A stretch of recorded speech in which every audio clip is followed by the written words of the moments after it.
What you're seeing are high shots. Now, here we're going to show you a videotape of the collapse itself. Describe that. Now we go to videotape, the collapse of this building. It's amazing. Amazing, incredible, pick your word. For the third time today, it's reminiscent of those pictures we've all seen too much on television before, when a building was deliberately destroyed by well-placed dynamite to knock it down. Perhaps the most commonly heard conspiracy theory about 9/11 is the claim that bombs may have been in the buildings that helped to bring down the towers, as well as the planes which struck them. As wild as this conspiracy theory may sound, one building, World Trade Center Building Number 7, also known as the Solomon Brothers Building, hundreds of yards away from the Twin Towers, collapsed at 5:20 in the evening on 9/11 and received very little coverage. This building was a 47-story steel-reinforced concrete structure, which collapsed into its own footprint in 6.5 seconds, 7 hours after the Twin Towers collapsed. It became the third building in history to fall due to fires, next to the first two, which were the towers. However, it was never struck by a plane. It also was not significantly damaged by the falling towers, according to the FEMA and NIST reports. Dr. Stephen Jones is a professor of physics and has this to say about the tower. I was amazed. It follows, and I'd looked now at dozens of demolitions just to see what they look like, what is the nature, is experiments on how you bring a building down symmetrically, straight down and rapidly. You knock out the core first, the core goes down, the sidewalls lean in a little bit, and the building comes down rapidly because you've knocked out the support. Well, that's exactly how Building 7 came down. The dramatic collapse of World Trade Center 7 is something everyone ought to see. I suspect that few have actually looked at it. Something that needs to be explored very carefully, but the characteristics are there. So you look at the building, you see it dip in the middle first, and the sides bow in a little bit, and then you see it come down. 1, 2, 3, 4, 5, 6, just like that. And right down onto its footprint. You see, that's the goal of controlled demolition. You don't want the building to tip over, which is much easier to do with explosives, actually. Just knock out the supports and let her tip. The trusses in the building made it very asymmetrical. There were 24 central columns, steel columns. For those to fail in such a way that that building would collapse in the center first and then come straight down, instead of toppling over, for instance, no. After years of questioning and activism by the family members of victims of September 11th, thousands of government contractors, engineers, architects, and other credentialed experts have joined together and examined the collapse of the Twin Towers and have looked into Building 7. A group now calling themselves Architects and Engineers for 9/11 Truth combines all of these professionals and has received virtually no coverage by the mainstream media. Although media has been invited to their events, as well as over 50 different disclosure attempts set up by the family members, marches by the so-called 9/11 truthers, and press conferences, the media remains silent. A media blackout has been in effect for years, and the small reporting done on the movement has been disproportionate, misrepresentative, or condescending. Architects and Engineers for 9/11 Truth was started by Richard Gage, a 25-year professional architect of high-rise, steel-reinforced skyscrapers. In order for the perimeter to fall perfectly and symmetrically, which it pretty much does at Building 7, all of those columns have to be removed within a tenth of a second of each other. Fire cannot do that. Another structural engineer of the over 3,500 credentialed expert members that have joined his group says he can imagine 1 or 2 columns failing. It is possible that you could have a local failure as a result of a connection failing. But the likelihood of that failure dragging the entire building in such a fashion that all the columns would fail at the same time is an impossibility. The entire roofline cascades down neatly into its own footprint. At the same time, jets of debris can be seen shooting out of the walls and going up.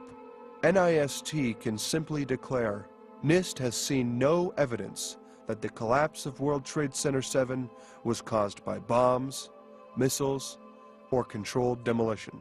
In the FEMA report, I think they were fairly honest, and it's interesting as you read what they said about Building 7.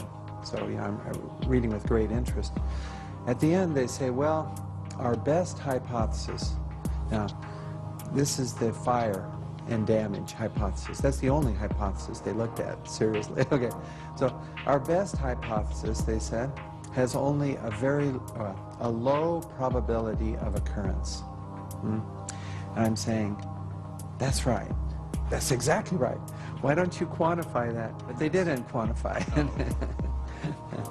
But they did admit, it has only a low probability of occurrence, and that's to their credit. The 9/11 Commission didn't even mention Building 7 collapse, The first column to collapse is column number 80, which was untouched by any structural damage.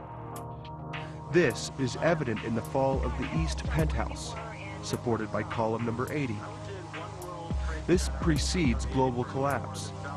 But what happens next, several seconds later, is not so easily explained. Looking at photos of the building after its collapse, it is clear that the entire cage of interior columns failed. The structure piled into its own footprint.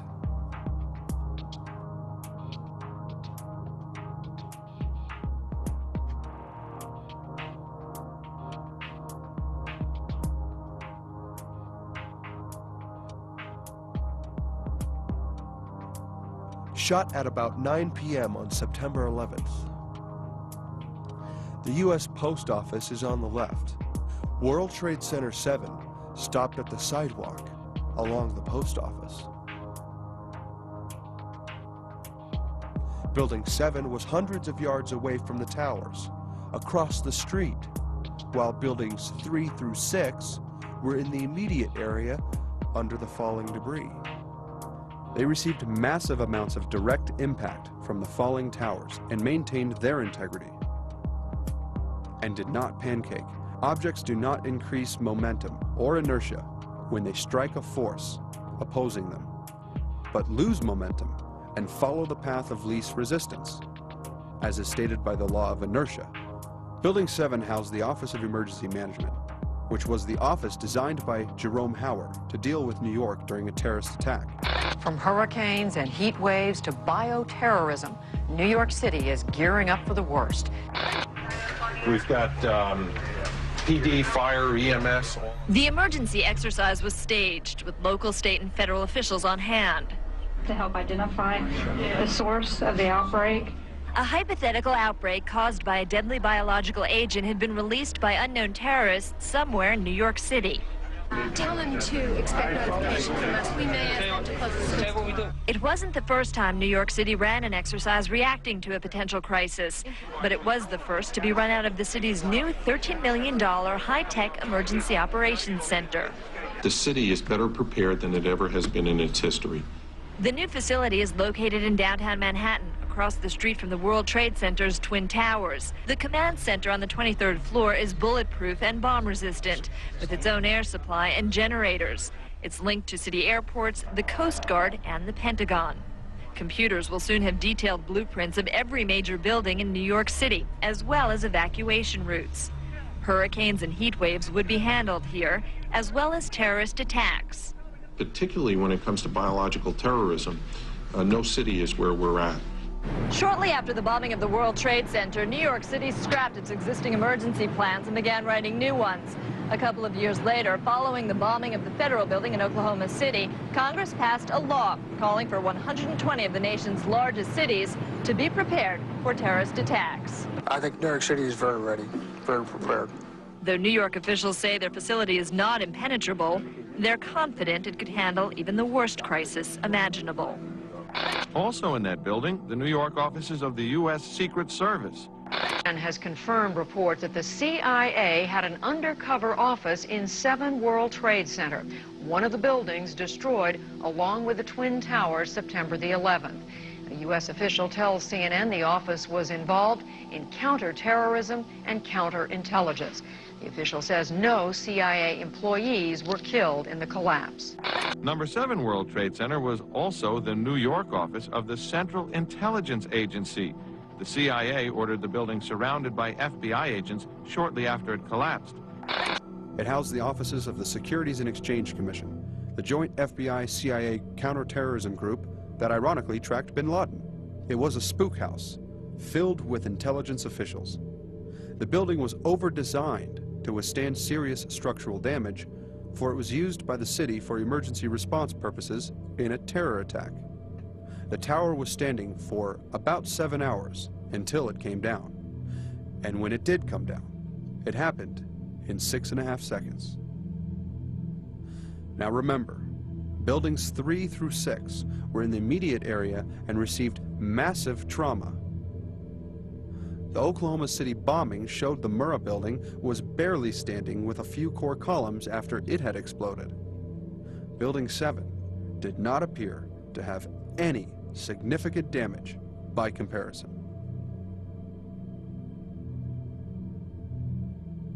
The Wells Fargo Center in downtown Denver is 52 stories high, while the Quest building is 53 stories, and Denver's tallest skyscraper, the Republic Plaza, 56 stories. World Trade Center Building 7 was a 47-story steel-reinforced building. Next to the towers, it seemed quite small. However, it is taller than most buildings in most cities in the United States. It is roughly the size of the Quest building in the Denver skyline. News agencies quickly reported that the building fell due to fires. However, there was just one problem. CNN and the BBC reported the collapse of the building around 30 minutes before it actually happened. The complex is on fire and has either collapsed or is collapsing, and you, to be honest, can see these pictures a little bit more clearly than I, but building number 7, one of the buildings in this very large complex of buildings that is the Trade Center, there were, and that is the right way to put it. Now, more on the latest building collapse in New York. You might have heard a few moments ago I was talking about the Salomon Brothers building collapsing, and indeed it has. Apparently that's only a few hundred yards away from where the World Trade Center towers were. And it seems that this was not a result of a new attack. It was because the building had been weakened during this morning's attacks. We'll probably find out more now about that from our correspondent, Jane Stanley. Jane, what more can you tell us about the Salomon Brothers building and its collapse?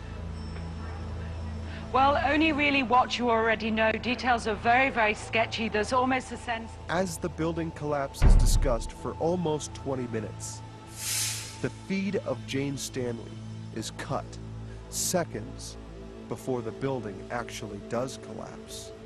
Many of us, when we heard the news, perhaps on the radio earlier today, were completely flabbergasted by it and just couldn't comprehend it. I mean, it almost sounded too far-fetched. I was wondering what it's felt like for you being in Manhattan. Well, unfortunately, I think we've lost the line with Jane Stanley in Manhattan. Perhaps we can rejoin her and follow that up later.